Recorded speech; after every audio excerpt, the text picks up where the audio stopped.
Hello and good day. Thank you for your interest in downloading this CMO swipe file.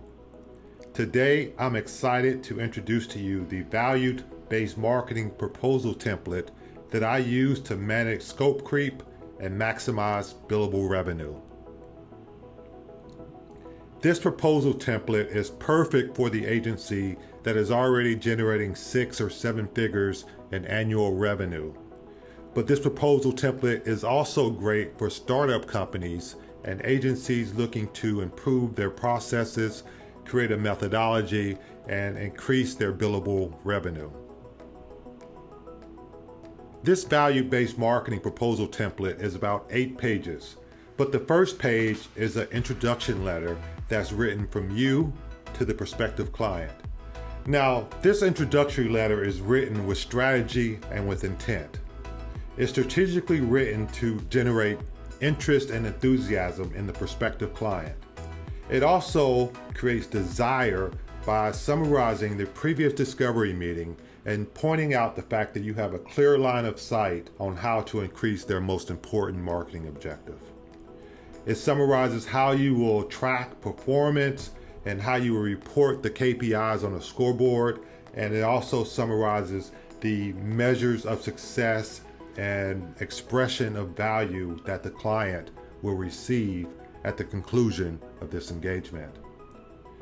Now, each one of these paragraphs within this introductory letter is editable and customizable depending on your client's needs. You can use this letter to be your baseline template on how you write an effective introduction letter in a proposal. Now, page 2 of the value-based proposal is the table of contents. In each section of the table of contents, I provided footnotes as to what's included in that section and how you can draft the content. The first section of the table of contents is the situational appraisal. The situational appraisal is a summary of the client's business. It reiterates the problem that the client is trying to solve, and it defines the problem with brevity and impact and sets the stage for what's to come.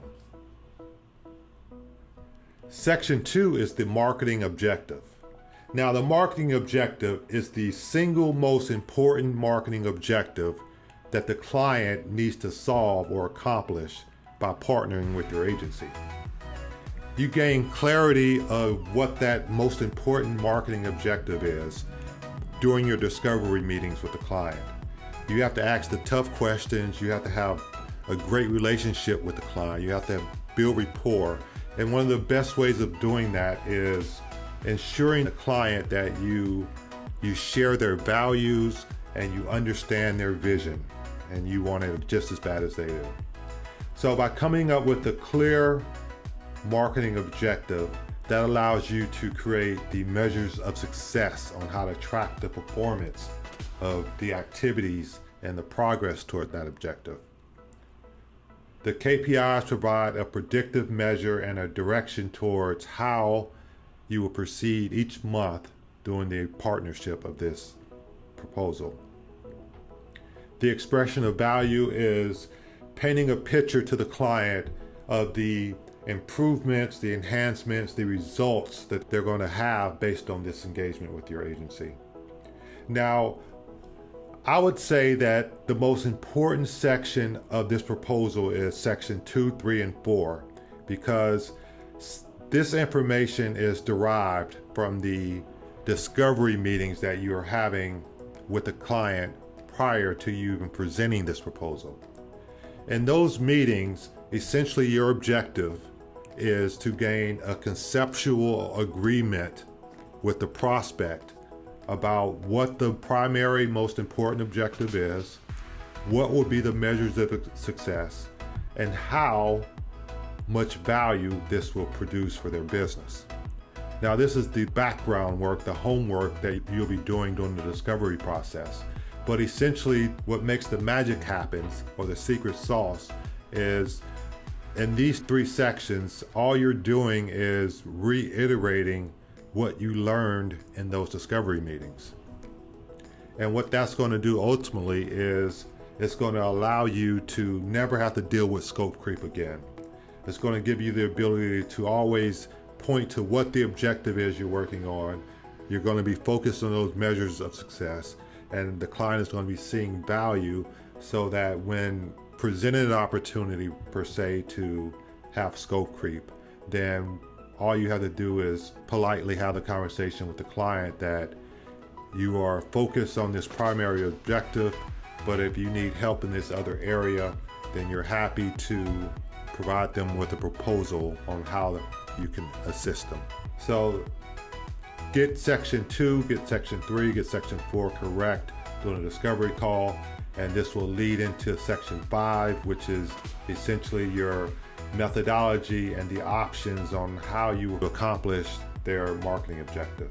Project timeline section 6 is the start date and the end date of all 3 partnership options that you'll be presenting. It also diagrams the execution framework that you'll be using to track marketing workflow and production sprints. The joint responsibility section is basically what each of you, the client and the agency, will be responsible for. Terms and condition basically contains your fees and the expenses and other important conditions. And then finally, section 9 is the acceptance. Page 3, section 1 is the situational appraisal. Now, the situational appraisal is the foundation of the entire value-based proposal. Each sentence was strategically written to make the prospect nod in agreement. Sentence 1 is the vision that the client or the prospect communicated to you. Sentence 2 is what is required for the company to accomplish and achieve their vision. Sentence 3 is the benchmark. It's the client's gross revenue from the previous year, and it paints a picture of the objective the client is looking for over the next 12 to 24 months. Sentence 4 is the information systems. It's the people who work at the company and their marketing department. They are responsible for executing the marketing initiatives, and thus far they have been unable to produce the revenue increase. Sentence 5 is the company is looking for a marketing partner to come in and help them achieve their 12 to 24 month objective. And finally, their current digital assets. They have 35,700 email records in their CRM, and the company is currently generating about 8,000 unique visitors per month to their website, but the conversion rate is only 1%. Now, each of these sentences are strategic, as I said earlier. This sets the entire framework and foundation for the proposal, and it's going to entice the prospect to want to continue to read the proposal to understand how you're going to position the solution and how are you going to execute against the strategy that you suggest. After the situational appraisal is the marketing objective section. Now, this is the most important section of the entire value-based proposal. I've been a consultant, I've worked for agencies, and I've worked for many companies, and I've seen dozens of proposals. And the biggest mistake that proposals make is that they fail to outline the marketing objective, or they list 5 or 6 or 10 different objectives. Now, all marketing proposals should follow one single most important marketing objective. That's what a marketing agency is hired for. You're a specialized unit. The objective comes before the strategy. You can't have a marketing strategy unless you have a marketing objective. And in this case, the client's objective is to increase online revenue from 1 million to 4 million by December 31st. Now, this is a big, audacious goal. And this is something that a focused marketing team and agency can reverse engineer the strategies and the tactics in order to accomplish this objective. The objective is written based on the X to Y by Win framework in the popular book, 4 Disciplines of Execution by Chris McChesney, Sean Covey, and Jim Huling. I'll talk more about the X to Y by Win execution framework in section 6, Project Timing. The next section after the marketing objective section is section 3, the measures of success. Now, the measures of success are really important because these measures should have been predetermined in your customer discovery meetings. Essentially, each measure of success is based on a quarterly marketing strategy. Measure 1 is to improve the company's current online advertising spend, which is currently breaking even, to make it a 4x return on ad spend by the end of the first quarter. Measure 2 is to increase the company's current website conversion rate by employing UX/UI enhancements and search engine optimization techniques in order to improve the conversion rate. Measure 3 is to launch a lifecycle email marketing program, which is going to nurture, upsell, cross-sell, and delight their subscribers and customer base. And finally, we have Measure 4, which is to create strategic partnerships.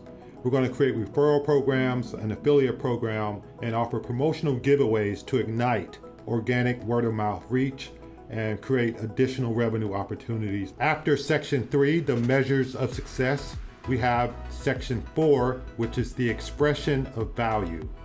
Now, Section 4 is important because it paints a picture in the client's mind of what it would look like at the successful completion of this project. Bullet point 1 is an expression of value that says after consistent optimization of their online advertising campaigns, they will have a lower cost per click, lower cost per lead, and reduced customer acquisition costs. Bullet point 2 says that by continuously improving their website UI/UX and their SEO, that they're going to have an increase in website conversion rate, and that's going to create a better overall user and customer experience, stronger brand recall, and growth in their online revenue. Bullet point 3 is the adoption of a lifecycle email marketing campaign is going to create better customer onboarding, a reduction in customer churn, predictive sales forecast, and organic increase in revenue.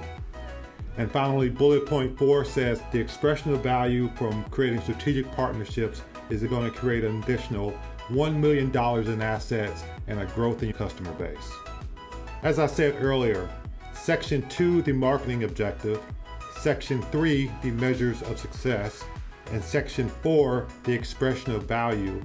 This is information that comes from the customer discovery meetings in the beginning of the project before you even write the proposal. Next is Section 5, the methodology and options section. This section is very strategic in that it presents a client 3 different options for achieving their most important marketing objective. Option 1 is better than option 2, and option 2 is better than option 3. It's a good, better, best approach. But at the same time, each one of these options are designed to accomplish the client's objective.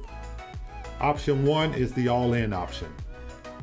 Your agency will build a marketing department, marketing operations, and a marketing team at your agency, and you'll be an extension of their company. You'll be fully immersed and you'll work with the management team, and you'll build a team of the best marketing talent that you can find in order to accomplish their most important marketing objective. Option 2 is you providing marketing management and an on-demand marketing team. Essentially, you'll assign a senior project manager to their company, and you and the on-demand team will work in unison toward accomplishing that important marketing objective. And then option 3 is more of a marketing consultation and planning option. Essentially, you'll assign a senior consultant to their company, and you'll help them with strategic planning and direct their marketing execution framework in order for their internal team to accomplish their marketing objective. After Section 5, Methodology and Options, is Section 6, Project Timeline. Now, the project timeline is really important because it establishes your execution framework. As I said earlier, we use the X to Y by When execution framework from the book, The 4 Disciplines of Execution. It establishes a starting line, a finish line, and a deadline. In this case, the starting line is January 1st, the finish line is $4 million in online revenue, and the deadline is December 31st. Now, what makes this execution framework great is that it establishes a clear focus on one marketing objective. It allows you to keep score based on your lead measurements and your lag measurements, and it calls for accountability. So I highly recommend that you check out the book, The 4 Disciplines of Execution. Because in my experience, over the course of my 22-year marketing career, the hardest thing to do in marketing is to execute a marketing strategy. But when you have an execution framework, it allows you to execute with better precision and align your marketing team, your stakeholders, and everyone involved with this initiative. Section 7 of this value-based proposal is the joint responsibility section. Now, if you're trying to accomplish a big marketing objective, both the client and the agency should be aware of their responsibilities. The client's responsibility is to provide the agency with historical marketing performance data, as well as all the username and passwords to marketing software and tools, access to their creative assets, as well as their email list, and etc. The client is also responsible for coordinating internal workflow and priorities on their side of business to ensure that the project meets its timeframes and deadlines. Now, the agency is responsible for adhering to the best practices of the marketing industry and following all legal guidelines, such as the CAN-SPAM Act. The agency should also sign all appropriate non-disclosure agreements, as well as carry comprehensive errors and omissions insurance. Now, this type of insurance is a safeguard for the client. It alleviates any concerns or worry of litigation or liability if your agency was sued for something like false advertising. That would be an agency responsibility and not a client responsibility. Your agency will also provide updates and progress reports to the client at their request, and you will agree to immediately inform the client of any peripheral issues that may emerge that may warrant attention or cause a delay in the project. Now, bullet 3 is both the client and the agency agreement to over-communicate on all issues related to the project. You should inform each other of any immediate or unforeseen changes or new developments or issues that may impact and influence the project, so you both can adjust accordingly. After the joint responsibility section is section 8, the terms and conditions. Now it's time to talk about money. If you recall from the methodologies and options section, we presented the client with 3 options, an option that was good, better, and best. Option 1 was the all-in package, the package where we will build a marketing department, the operations, and a marketing team at our agency, and it'll be an extension of our client's business. Option 2 was assigning a senior project manager to the client's business and hiring an on-demand team of marketing practitioners to help us accomplish the objective that we have for the client. And then option 3 was more of a marketing consultation and strategic planning role, where we will bring on a senior consultant to work with the client on strategic planning and directing their marketing execution framework. Now, I know what you're probably thinking. These are big monthly retainer fees. But remember, we're on a quest to accomplish an even bigger marketing objective for this client. And in order for us to achieve and accomplish that objective, we're going to require enough marketing resources to hire the best marketing team, to have the best marketing systems, and to be able to execute with precision. Now, I want you to pay particular attention to the first paragraph of the terms and conditions. This is a paragraph that is very strategic. We include this condition into our value-based marketing proposal because it removes the risk and the barrier to entry for a client to sign up. In the first month of the engagement, there's a no cost, no risk client onboarding and marketing ramp-up period. And at the end of the first month, the client has the option not to proceed and to terminate this agreement. But if they do decide to proceed after the first month, that's when the first monthly retainer payment will begin. And I also want you to pay particular attention to the third paragraph in the terms and conditions. After the 3rd, 6th, and 9th month of this engagement, the proposal calls for an intermission and evaluation period. The client reserves the right to cancel this agreement at each intermission if they are not satisfied with your agency's work or the results. This gives the client a safeguard. This gives them an out. This gives them the opportunity to say, okay, we can invest in this marketing program in baby steps, and if we're not seeing results, then we can terminate it. And then finally, I want you to pay attention to the optional discount on upside revenue split that's attached to each option in this proposal. Now, it's a great opportunity for you as an agency to make an upside revenue award based on the results that you produce for a client. I like to include an upside revenue split in my value-based proposals because it gives me skin in the game, and it attaches our agency with the client's business as a true partnership in pursuit of the same objective. Now, imagine if you were to accomplish the objective in year one and you created an additional $3 million for the client. If you had a revenue split of 10%, then you would make $300,000 off of that revenue split. Always consider adding an upside revenue split.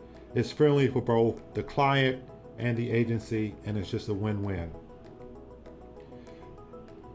The next section of the terms and conditions is the marketing expenses section. It outlines what the monthly retainer is inclusive of and what it is not inclusive of. Essentially, the monthly retainer covers the agency's team, your administrative work, all your software and office materials, and etc. And the monthly retainer does not include the company's marketing budget or any other of their internal software systems or cost of doing business. Page 9 of the value-based proposal is essentially a continuation of the terms and conditions. The final condition states that the agency's work is fully guaranteed and that your agency follows the best practices and principles and framework of the American Marketing Association, Digital Marketing Association, Ad Age, and other important industry bodies, and that also this agreement is non-cancelable unless it's canceled in the intermission phase after the 3rd, the 6th, or the 9th month.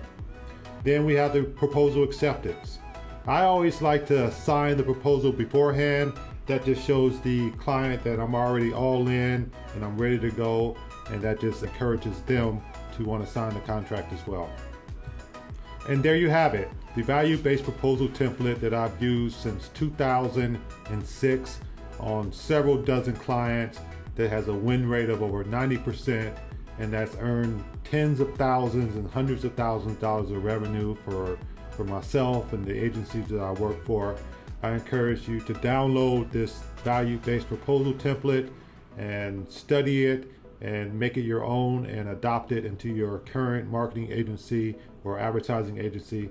I can assure you that it's a proposal that few marketing and advertising agencies are using, and it's going to give you a competitive advantage. It's going to position you to have the better processes, a methodology, and a clear line of sight on how you can accomplish your company's goals and objectives and measures of success. And I hope you enjoyed it. I hope it provided tremendous value to you. And without further ado, good luck. I wish you all the best.